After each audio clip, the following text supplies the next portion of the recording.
continuar con esta ponencia. Título de la ponencia, Dar la nota, a cargo de Fabián Carreras.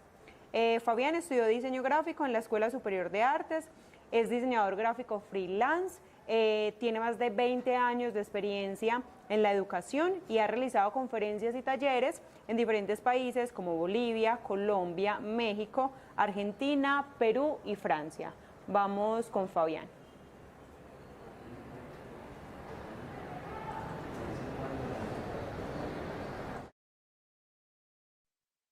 Hola, hola, buenas tardes a todos. Espero que se encuentren muy bien. Soy Fabián Carreras desde Argentina, Buenos Aires. Y bueno, les voy a contar algunas anécdotas y pequeños relatos breves sobre cómo fue creado el libro este que están viendo ahora en pantalla. Pero para entender un poco la creación del libro, me gustaría contextualizar en qué momento fue creado. En octubre del 2020, yo hacía posteos en mi Instagram de humor gráfico, dibujos, ilustraciones que referían a la actualidad. Y tenía muchas ganas de hacer un libro de humor gráfico. Entonces le envié un mail al editor diciéndole que tenía 2 libros que tenía ganas de publicar 2 libros. Este libro de humor gráfico, de historietas, y el segundo de entrevistas. Y bueno, al otro día recibí la respuesta que estaba interesado en que publiquemos el libro este de las entrevistas. Yo no sé si tengo posibilidad de ver un chat porque me gustaría hacerles algunas preguntas.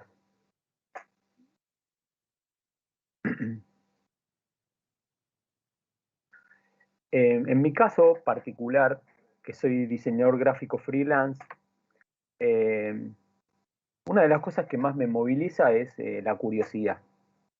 Y una cosa que también me moviliza es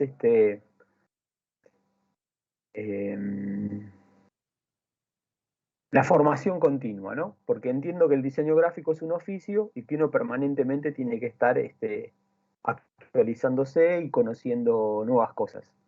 Entonces, les quería preguntar si ustedes tienen algún diseñador o diseñadora que sea un referente para ustedes, que les guste en su manera de cómo trabajar, que les imitan el estilo, que los copian.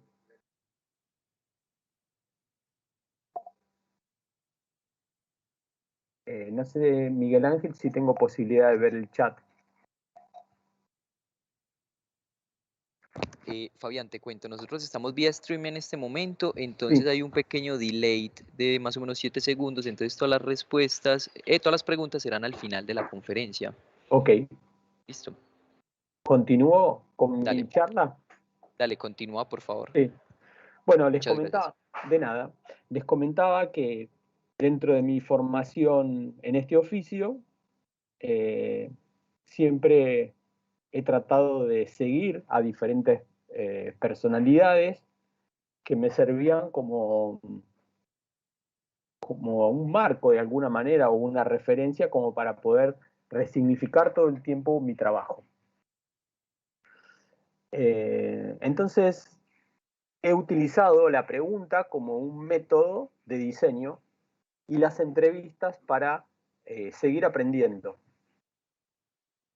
En el año 2001 tuve la posibilidad de escribir un artículo para la revista Tipográfica, es una revista bastante importante para el mercado de habla hispana, y ahí publicaron un trabajo de investigación de 5 páginas sobre Raúl Mario Rosarigo. Este señor fue una persona que escribió este libro que les voy a mostrar ahora, este que está aquí, que se llama La Divina Proporción Tipográfica Ternaria.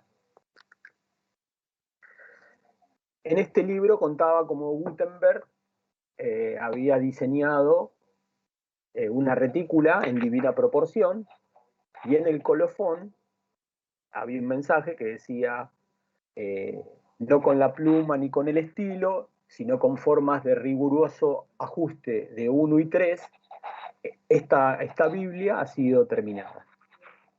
Lo que hizo Rosarivo fue, posteriormente,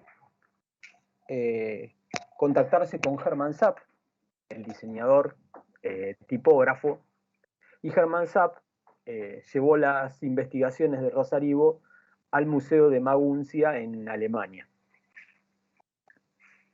A todo esto, mi curiosidad hizo que cuando me enteré de esta información, pensé en contactarme con Hermann Sapp. Entonces fui a una librería y vi este libro de Doyle Young, que se llama Fonts and Logos, y decía Introducción de Hermann Sapp. Entonces le mandé un mail a Doyle Young, al tipógrafo americano, y le pregunté si Hermann Sapp tenía email. Y me dijo que no, que era una persona que no utilizaba email, pero que si yo tenía paciencia, él me iba a escribir. Y a partir de ahí comencé a tener una conversación epistolar. Durante 2 años recibí cartas donde me fue contando la relación que tenía con Rosarivo. Después de haber tenido esa conversación, pensé, estaría bueno hacerle una entrevista a Doyle Young, que era este tipógrafo americano. Entonces le hice una entrevista sobre logotipos, imagen corporativa, tipografía, identidad americana, y cómo veía él particularmente el tema de la identidad en Latinoamérica y especialmente en la Argentina. De alguna manera, en el primer artículo que yo escribí en la revista tipográfica, había formulado un montón de preguntas. Casi todas esas preguntas tenían que ver con qué había sucedido con el diseño en Argentina y en Latinoamérica antes de la década del 60, porque generalmente en esa época fueron cuando se crearon las escuelas de diseño, y a mí me producía mucha curiosidad saber quiénes habían sido los diseñadores antes de la creación de las universidades. Entonces, a partir de ahí, comencé a trabajar en otra revista que se llamaba CRAN. Esta revista se publicó desde el año 2004 hasta el año 2018.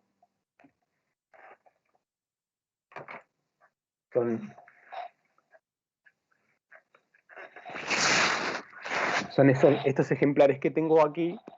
Y lo interesante que tenía esta revista era que número a número ellos iban haciendo etapas bien diferentes, experimentaban diferentes tipos de tintas, y cada diseñador podía diseñar su propio artículo, y ellos me dieron la libertad para entrevistar a las personas que yo quisiera. La verdad era como tener la lámpara de Aladino, porque no tenía muchos condicionantes desde el punto de vista de un brief, sino más bien libertad. Entonces aproveché estas 2 primeras entrevistas que había hecho y las adjuntaba en un mail en PDF y se las mandaba a otros diseñadores. Entonces lo que hice fue empezar a entrevistar a las personas que yo admiraba. Una de las primeras personas que quise entrevistar fue al diseñador e ilustrador y calígrafo outsider América Sánchez. América Sánchez es este diseñador que hace estos dibujos increíbles que son como medios mal hechos a propósito. Y bueno, y le pregunté cómo era su método de trabajo, a qué hora se levantaba para trabajar, en qué momento terminaba. Y una cosa que me producía mucha curiosidad era el tema de la música, porque la música es algo que a los diseñadores nos acompaña todo el tiempo mientras estamos trabajando, Y la verdad es que en mi formación como estudiante y como docente, solamente escuché una vez de que en la Bauhaus los alumnos bailaban y tenían clases de baile, pero nunca encontré un link específico relacionado con la música. Por eso fue el motivo para ponerle al libro Dar la Nota.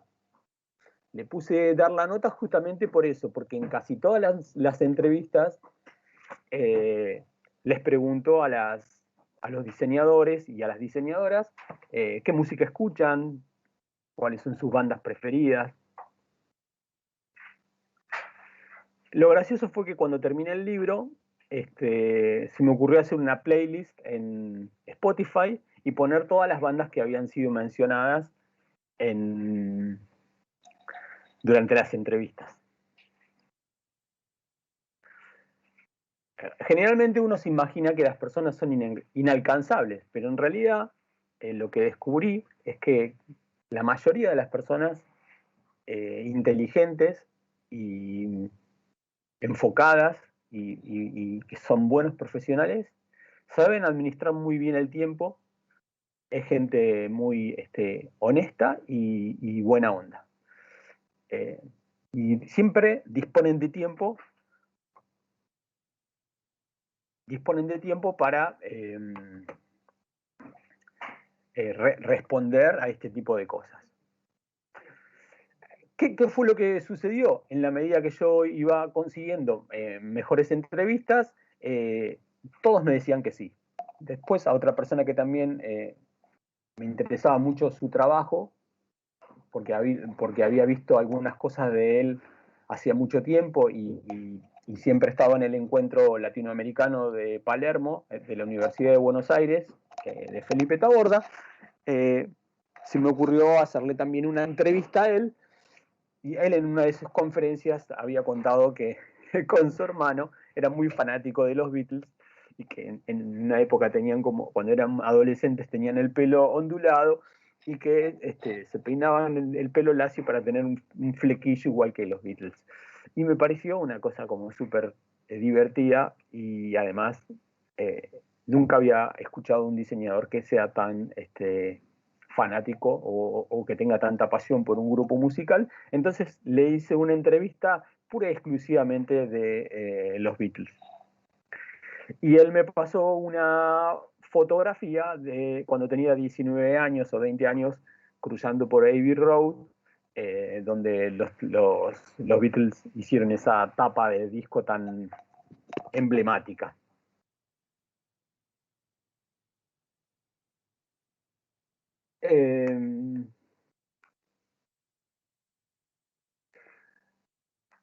Durante la emergencia sanitaria,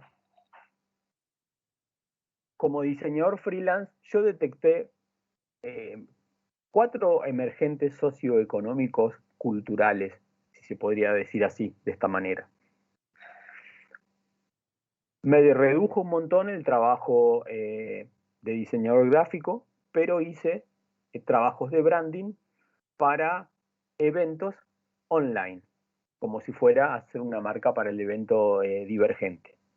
O sea que todos los eventos los eventos que se hacían de manera presencial se convirtieron en eventos digitales y necesitaban de una marca y una piel para contar toda esa historia. Un segundo emergente que detecté fue que los dibujos que yo posteaba en Instagram me los solicitaron una pequeña pyme para hacer estampados en remeras, que después se hizo toda una línea de remeras que se vendían online. Ese fue el segundo elemento que detecté. El tercero, le hago arte de tapas a las bandas de rock. Hubo una explosión de venta de discos de vinilo, al punto tal que las empresas que funden el vinilo en Argentina están totalmente colapsadas, al igual que en Europa, y recién hay una producción pensada para el 2022. ¿Por qué sucedió esto? Porque las personas tienen mucho más tiempo de ocio en su casa y lo mismo sucedió con el formato de los libros impresos en papel. las personas se animaron a meter la tarjeta de crédito en Internet y Amazon fue como el boom de la venta en pandemia y tuvo una gran onda expansiva con todo lo que tiene que ver con la venta de libros y el envío a domicilio.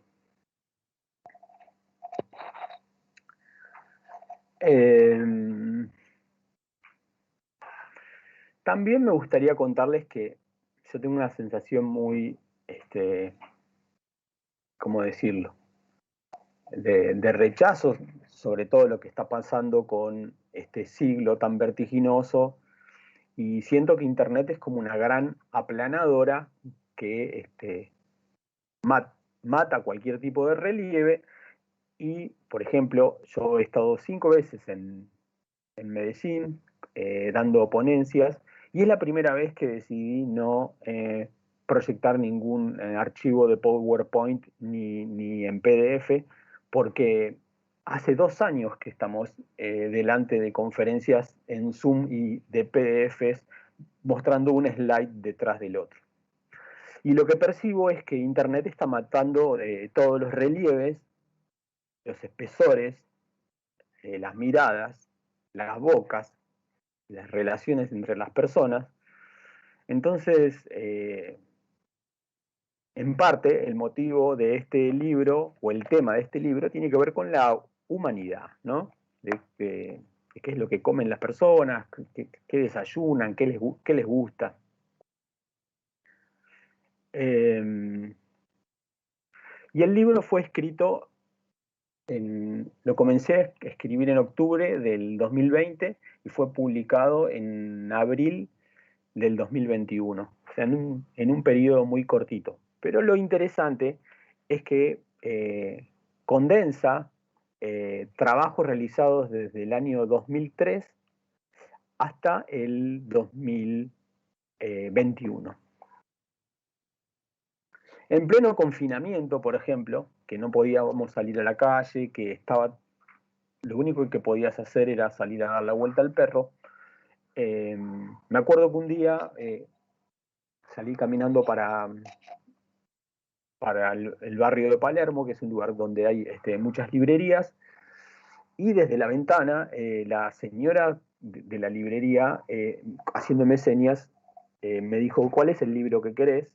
Yo le hice así con el dedo, me lo pasó por detrás de una mesita que tenía, y compré que se llama Soy Cuba, de Claudio Sotolongo, y cuenta toda la historia de los afiches cubanos antes de la revolución.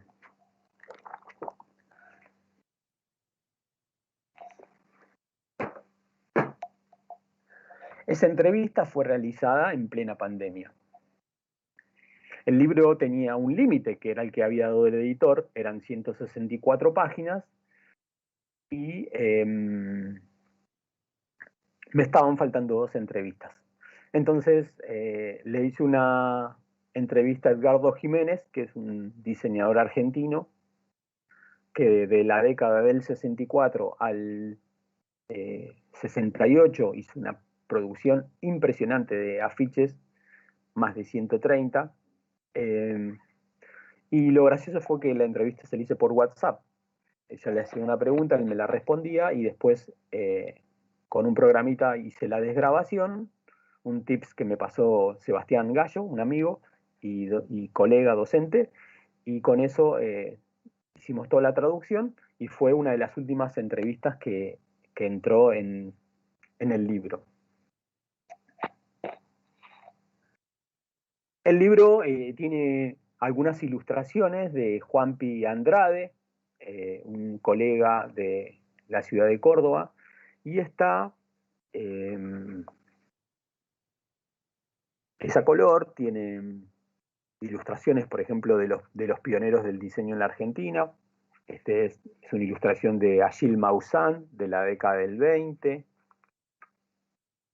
Y también me pasó, por ejemplo, de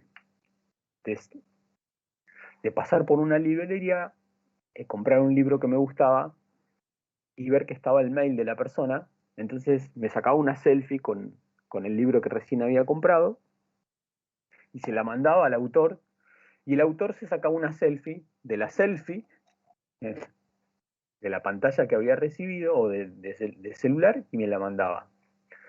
Aprovechando esa oportunidad, le dije: hola, soy diseñador gráfico de Argentina, trabajo para estas revistas, me gustaría hacerte una entrevista. Y las cosas se dan así, azarosamente, de forma lúdica y muy divertida. Muchas veces en las conferencias los estudiantes me preguntan: ¿y cuánto tiempo te llevó a hacer este trabajo? En el caso, por ejemplo, de una serie de afiches de canchas de fútbol. Y yo les digo: 3 años. ¡3 años! Es como que me doy cuenta que los millennials y los centennials no tienen como mucha paciencia en desarrollar los proyectos. Mi sugerencia, o por ahí un comentario que creo que les puede ampliar por ahí un poco la perspectiva, es que cuando uno trabaja con muchos proyectos a la vez, si tenés 5 o 6 por ahí, no estás preocupado por ninguno y todos van creciendo en paralelo y decantan por su propio peso. También sucede que cuando, en el caso de diseñar libros, que a mí me encanta, y escribirlos y pensarlos, no es que haces así y sucede. Yo hice uno en el 2004 y ahora y en el medio hice un montón de pruebas. Algunos los hice en formato de ebook para que se vendan en Amazon, en otros los hice de forma gratuita, en otros los hice impresos solamente on demand, y vas como probando este vertiginoso camino que es el del ser diseñador emprendedor, ¿no? Eh, Otra cosa que les puedo contar, o por ahí les puedo leer un pedacito de la introducción, dice: la música de las tazas. Se llama la música de las tazas porque era el único sonido que escuchaba en pandemia. La gente no se animaba a ir a los bares, así que cuando iba al bar estaba solo y escuchaba la máquina de café. Y ahí estaba Aldo, que es el señor que servía el café, y tiene como una especie de corte punk como una cresta, y yo creo que de alguna manera eso me terminó influenciando para poner una taza de café en la tapa y una especie como de ojo cresta, que era el señor que me acompañaba con la música de las tazas. Dice: este libro intenta delinear una hoja de ruta en cartografía random. Random porque fue así súper caótico, porque tenía un montón de cosas y en un determinado momento la junté y dije: bueno, ¿qué pasa si junto todo esto y le doy un formato? Fue escrito en todos los bares posibles, algunas veces con la gracia de 2 cervezas y otras con el mango de un martillo. Un poco irónicamente, porque no es que uno tiene una pluma súper suave para escribir, ¿no? Es como que algunas veces te salen frases geniales y algunas veces te salen unas frases que son horribles. Entonces hay que tirarse a la pileta y darle para adelante. Y fui motivado por el motor de la curiosidad y las ganas de seguir aprendiendo diseño. Reúne artículos escritos para la revista Cran y tipográfica desde el año 2003 hasta el 2021. Los textos describen de alguna manera búsquedas personales y cruzadas épicas, ¿no? Utopías, esos lugares donde uno quiere llegar, ¿no? Me gustaría ser como tal persona. También entrevisto a personas entusiastas que tienen cosas para decir. O sea, generalmente trato de acercarme a personas que veo que son como muy pilas, que son vitales, que tienen entusiasmo y que están todo el tiempo haciendo cosas. Entonces me acerco a ellos y les pregunto por qué y que me enseñen el truco, si es posible. Y también escribí algunos relatos de viaje. No incluí ninguno de Medellín, pero tengo muchas historias en Medellín, en la Plaza de los Periodistas, en el edificio Colterham, este, en lugares en librerías de antaño, donde los jubilados juegan a los jueguitos, ahí a la vuelta de donde están las esculturas de Botero. También estuve en las imprentas del Letterpress, que imprimen los afiches de tipos móviles de madera, en la imprenta Jorge. Ahí hice muchos amigos en Medellín. El libro funciona como un ticket a un parque de diversiones, para jugar en un laberinto de espejos o a los autitos chocadores. En el trayecto trato de contagiar el deseo como fuente vital de creación y de transformación. Fue pensado para todos los diseñadores inquietos y todos los rebeldes con causas.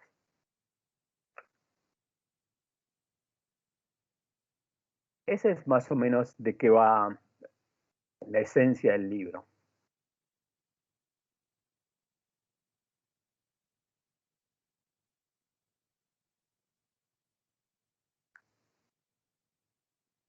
También me interesaba mucho la disolución de los límites entre muchas cosas que están pasando hoy, entre el diseño gráfico y la poesía visual, entre el diseño gráfico y el diseño industrial. Por ejemplo, le hice una entrevista al diseñador industrial Ricardo Blanco, donde él había hecho fui a ver una exposición y había un banquito, era como esas cajas donde se guardan los sifones o las botellas de gaseosa de metal, y arriba le había puesto césped. Obviamente no era una silla que vos la podías comprar, era una metáfora como si fuera de Marcel Duchamp. Y cuando vi esto, yo dije, a esta persona la tengo que conocer. Bueno, y con él pude hacer muchos proyectos, participar en concursos como jurado, diseñamos imagen corporativa para un banco, haciendo toda la parte de consultoría, organizamos concursos de diseño de sillas.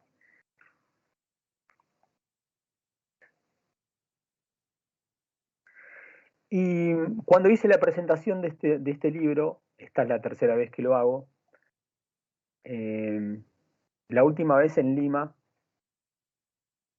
arrancamos con preguntas en vez de hacer la presentación.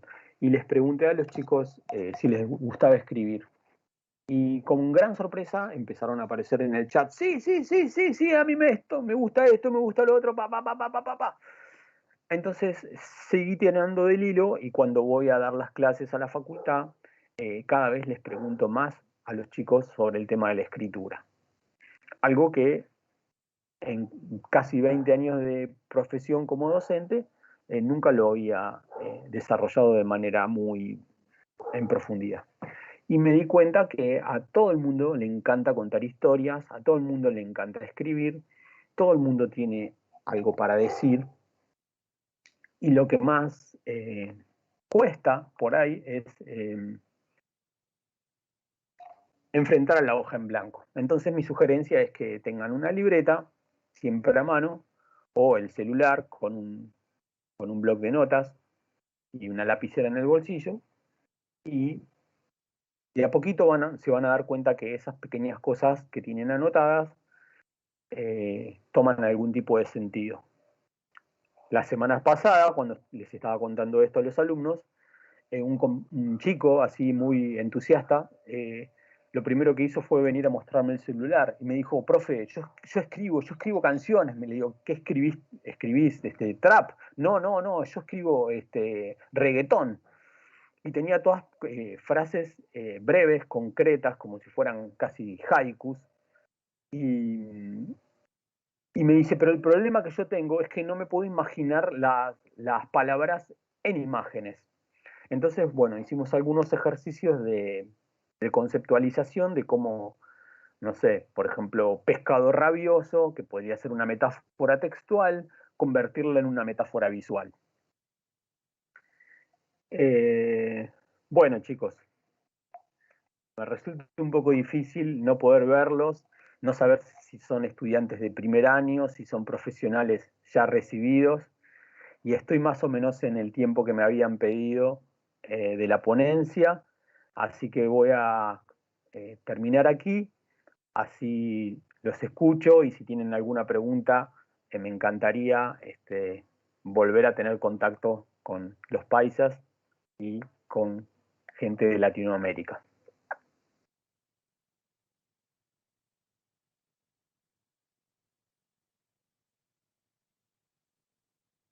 No sé, Miguel, si podemos... Dame un segundo y ya estoy tabulando las preguntas para poder transmitirlas. Ok.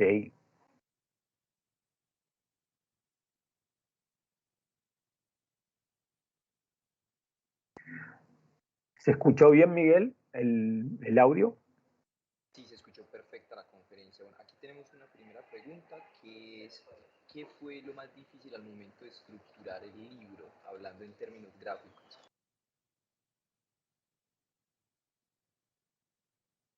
Mira, me pasaron dos cosas. Eh, en un determinado momento me di cuenta de que yo tenía un montón de cosas, que todas esas cosas estaban juntas como si fuera una brochette, como un trinche, que estaban todas atravesadas por algo, pero no tenían una palabra. Me faltaba una palabra. Y esos momentos son algunas veces de crisis y muy desesperantes. Entonces le mandé un mail al editor de la revista Cran, que era donde yo había trabajado, que tenía mucha experiencia en el random, en la cosa caótica, porque la revista siempre había sido así.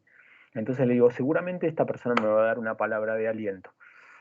Y cuando le mandé el libro me dijo, mira, yo te sugiero que la nota número 5 la pongas primera, que el relato del viaje que vos hiciste en México, que habla de la divina proporción, vaya adelante, y que después pongas y este artículo. Y la palabra que me dijo fue cohesión. Cuando me dijo la palabra cohesión, entendí perfectamente qué era lo que estaba faltando. Y en términos de diseño, no me resultó un problema porque cuerpo 10, interlínea 12, una linda retícula, una tipografía prolija y que se luzca la obra de los artistas. Y yo quedar solamente en un segundo plano.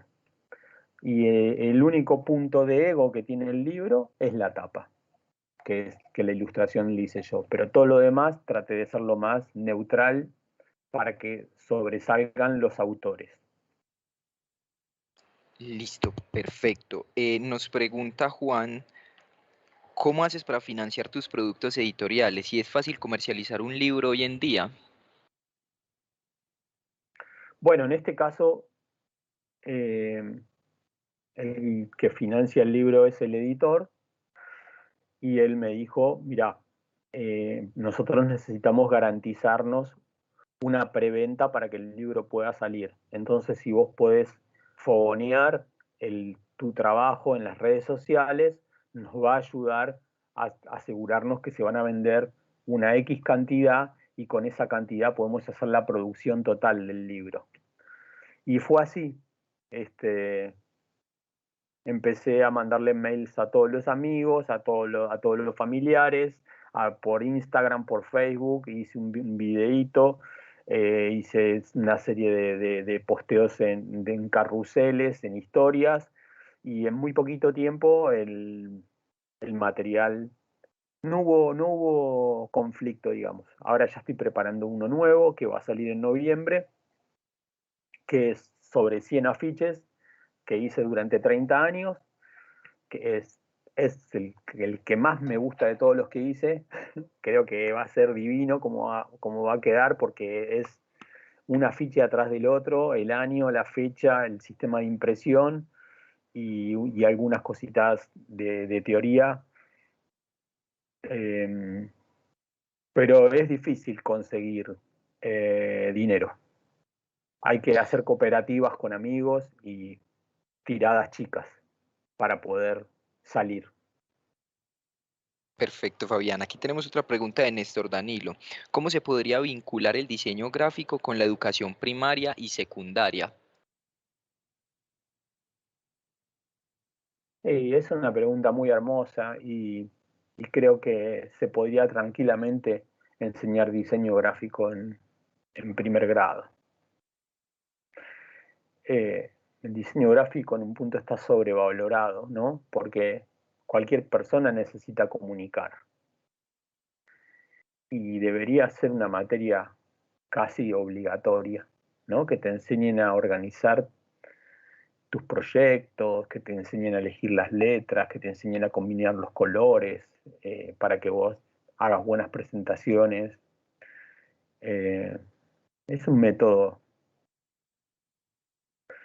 y sobre todo porque en ese momento uno tiene una frescura y una espontaneidad que muchas veces te la van quitando con el paso del tiempo. Entonces cuando vos te hiciste grande, te das cuenta de que tenés que volver a ser niño, porque en definitiva nuestro trabajo consiste en eso.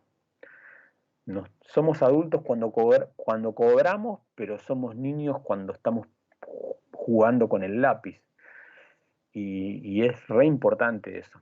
De hecho, los chicos son una fuente de inspiración total. O sea, todos los artistas, Picasso, Basquiat, los que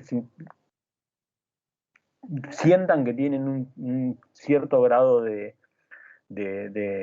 ingenuidad o de cosa fresca o art brut, es porque se inspiraron en los niños. Listo, Fabián, perfecto. También tenemos una pregunta que dice, quisiera saber cuál fue el suceso más curioso que le sucedió en pandemia y cómo lo ilustró. ¡Ja! Bueno, a mí la pandemia me causa mucha gracia, la verdad.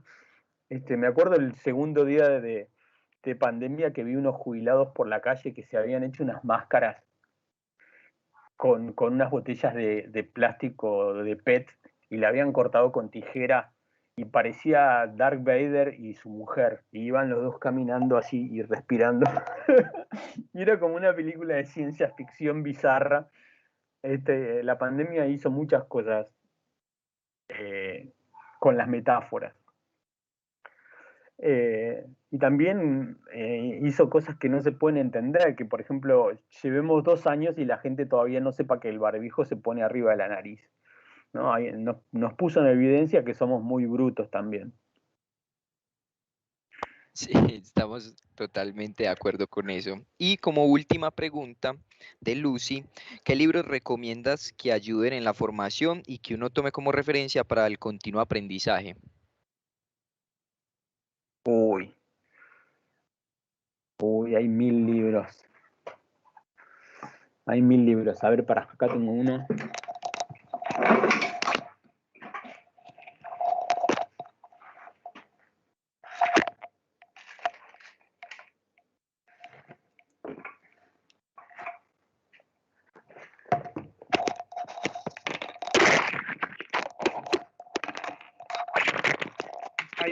Hay mil libros y no sé, bueno, el primero que te recomiendo es el mío, porque es el libro de los libros. O sea, todos los libros que tengo acá, todos estos que están acá, pasando desde la década del 30 al 2010, que son todo eso, mezclas con preguntas, están metidas en uno solo. Pero corriéndome del ego, este libro está muy bueno, se llama Errores infalibles para y por el arte de Neil Gaiman. Seguro que lo conocen, porque sé que es un escritor que escribe para ustedes. Alguien debe haber hecho algún comentario. El libro está re bien diseñado y son así como frases cortas, inspiracionales, con un pequeño bloquecito de texto. Y algunas veces te sorprende porque los libros que más te vuelan la cabeza no necesariamente son de diseño gráfico. Por ejemplo, el otro día encontré un libro de biología que está buenísimo, buenísimo. Hay muchos libros de personas que hablan de diseño sin ser diseñadores. Y yo encontré, por ejemplo, en Darwin, en la organización de las especies, y todo esto que tiene que ver con la clasificación y la vida, muchas conexiones con el diseño. Listo, Fabián. Entonces esas eran todas las preguntas. Muchas gracias por participar en el evento. Muchas gracias por nutrir, por enseñarle a nuestros estudiantes y a las personas que nos están viendo, que se animen a escribir libros, que busquen asociaciones con amigos, con colegas, que indaguen en el mundo del diseño y puedan como estructurar esos sueños y esos deseos, pues en este caso, en un libro, que lo puedan publicar. Bueno, muchas gracias a Muchas ustedes, gracias. Que estés muy bien. que les vaya muy bien. Hasta luego.